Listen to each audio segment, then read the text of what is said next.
The Food and Agriculture Organization FAO has reported that two Yemeni governments, Hajjah and Jawf, are the most affected by food insecurity, widespread hunger, malnutrition, and insufficient food consumption.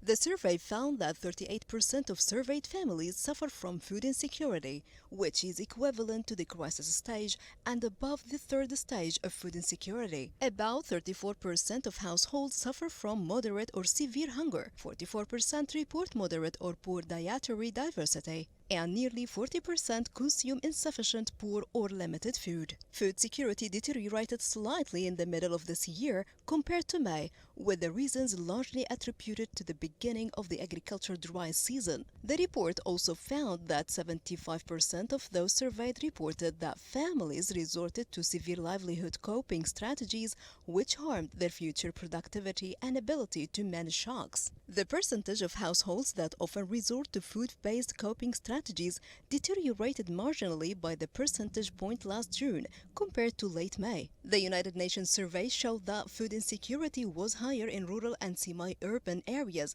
than in urban areas, and it was also higher among households that do not have sources of income or receive basic income from daily wages in the agriculture and non-agriculture sectors. The survey included about 2,524 families from 22 governorates, with an average of no less than 110 families in each governorate. The FAO's report on commodity prices did not benefit consumers in Yemen much due to the devaluation of the currency, leading to an increase in the prices of imported food. The collapse of the Black Sea grain deal could exacerbate the situation by increasing bread prices, rising food inflation in the short term, reducing access to food, and further triggering a food crisis that is already one of the worst globally.